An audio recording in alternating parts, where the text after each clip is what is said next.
अस्सलाम वालेकुम व्यूअर, कैसे हैं? आज हम बनाएंगे सफ़ेद चने। तो आज मैंने अपनी बेगम को कहा है कि खाना आप बनाती हो और आज बताओ भी खुद ही, लेकिन अभी वो झिझक है उसे। तो उसे कहूँगा कि वो बताए कि क्या बना रही है और क्या क्या डाल रही है। अस्सलाम वालेकुम जी।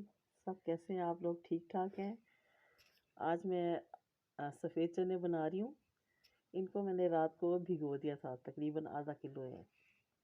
सुबह फिर उठ के इनको साफ़ किया पहले, और उनमें 1 चम्मच मीठा सोडा, 1 टीस्पून वो डाल दिया है, और उसको अच्छी तरह मिला के रख देना है तकरीबन आधा घंटा।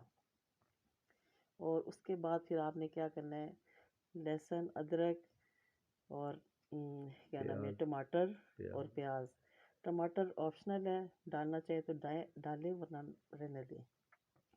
इन सबको मैंने ब्लेंड किया है, ब्लेंडर में डाला है। और उसके बाद ऑयल डाला है कुकर में, और ये मसाला डाल दिया। इसको अच्छी तरह इसकी भुनाई करनी है, ज़रा आहिस्ता आग पे करेंगे ना तो ज़्यादा अच्छा होगा, इसका टेस्ट अच्छा होगा। और इसके बाद तकरीबन पानी गर्म करके इसमें डाल देना है, जब अच्छी तरह भुन जाए मसाला।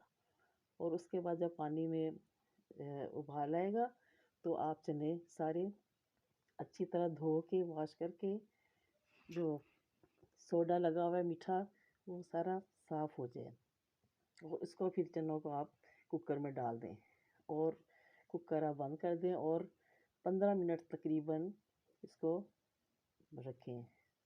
और इसके बाद खोलें, और उसमें गरम मसाला डालें, हरा धनिया डालें, हरी मिर्च डालना है वो डालें, और एक अदद अगर चिकन क्यूब है तो वो भी डालें, उससे ज़्यादा टेस्ट इसका बहुत अच्छा हो जाएगा।